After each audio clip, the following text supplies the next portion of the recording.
మీ business ఏదైనా మీ ఊర్లో promotion చేయాలంటే అది సుమన్ టీవీతోనే సాధ్యం. ఇప్పుడే సంప్రదించండి.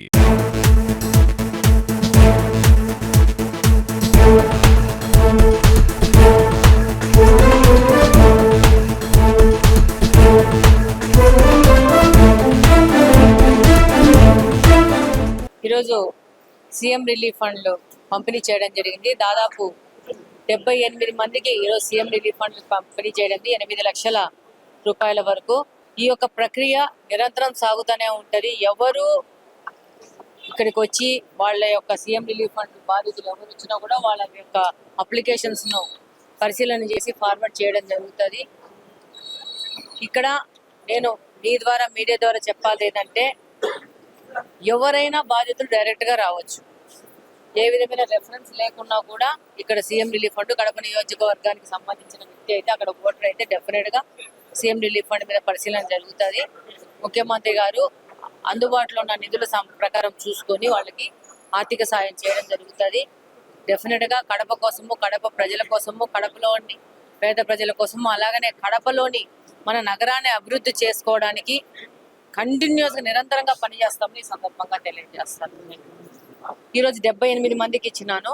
దాదాపు 80 లక్షల రూపాయల వరకు ఇచ్చినాము. ఇప్పటి వరకు దాదాపు 4 కోట్లు దాటిపోయింది. మనం కడప నియోజకవర్గం నుంచి సీఎం రిలీఫ్ ఫండ్ ఇవ్వడం 300 పైచిలకు వ్యక్తులకి ఇప్పటి వరకు సీఎం రిలీఫ్ ఫండ్ ఇవ్వడం జరిగింది కడప నియోజకవర్గం నుంచి. అదే కాకుండా శ్రీనివాస్ రెడ్డి గారు అధ్యక్షుడుగా ఆయన కూడా దాదాపు 150-200 చెక్కులు పంపిణీ చేయడం జరిగింది. మొత్తం జిల్లా వ్యాప్తంగా, పార్లమెంటు వ్యాప్తంగా. కాబట్టి డెఫినెట్ గా ప్రజల కోసము పనిచేసే ఫ్యామిలీ, రెడ్డప్ప గారి ఫ్యామిలీ, వాళ్ళ కోసం పనిచేస్తాము. కడప నగరం కోసం పనిచేస్తాము. మన యొక్క సరౌండింగ్స్ అభివృద్ధి కోసం పనిచేస్తాము. డెఫినెట్ గా ప్రజలు కూడా నాతో పాటు చేయగలిపి ముందుకు రావాలని ఈ సందర్భంగా కోరుకుంటున్నాను. ప్రజల యొక్క సహకారం లేనిది మనం అనుకున్న విధంగా, మనం డ్రీమ్ చేసిన విధంగా ఈ యొక్క మార్పులు తీసుకురావాలంటే కడపలో అసాధ్యమవుతుంది. కాబట్టి ప్రతి ఒక్కరూ ఏ విధంగా మనం ఆలోచించేస్తూ కడపను మిగతా నగరాలకు ధీటుగా తీసుకెళ్తున్నామో ఆ విధంగా తీసుకెళ్లాలనుకుంటున్నాము. మీకు అందరికీ తెలుసు, కార్పొరేషన్ పరంగా మనము గెలిచినాక భారతదేశంలో 59వ స్థానంలో ఉన్న కార్పొరేషన్ ప్రకారం, ర్యాంకింగ్ ప్రకారం మనం ఈరోజు 31వ స్థానానికి వచ్చినాము. అలాగనే రాష్ట్ర వ్యాప్తంగా 6వ స్థానంలో ఉన్న వాళ్ళము 3వ స్థానానికి వచ్చినాము. మనము కడప నుంచి టార్గెట్ 1వ స్థానానికి వెళ్ళాలని చెప్పేసి, దానికోసము మనం కొంచెం వాళ్ళ టైంని, వాళ్ళ ఆలోచనలను ప్రజలిస్తే డెఫినెట్ గా మనము ఆ స్థానాన్ని చేరుకోవడం అంత కష్టకార్యం కాదు. జస్ట్ మనము మన యొక్క చెత్త, కసులు, వేస్టేజెస్ ఇవన్నీ జాగ్రత్త చేసేసుకొనేసి డ్రై వేస్ట్, తడి చెత్త, పొడి చెత్తగా సపరేట్ చేసి వేసుకోవడము. ముఖ్యంగా కాలువలలో చెత్త వేయకుండడము. ఈరోజు బుగ్గంక ఎంతో కష్టపడేసి, మీకు ఒక విషయం ఈ సందర్భంగా తెలియజేసుకుంటాను. మీరు డెఫినెట్ గా దీన్ని టెలికాస్ట్ చేయండి. నిన్న నేను లోకేష్ గారు వస్తే ఎయిర్పోర్ట్కి వెళ్ళాను. టీజీ భరత్ గారు, మినిస్టర్ గారు వచ్చారు. అక్క, నువ్వు ఇక్కడ కెనాల్ ని క్లీన్ చేసావు, ఎంత ఖర్చు అయింది, ఎలా చేసావు అని నన్ను అడిగారు.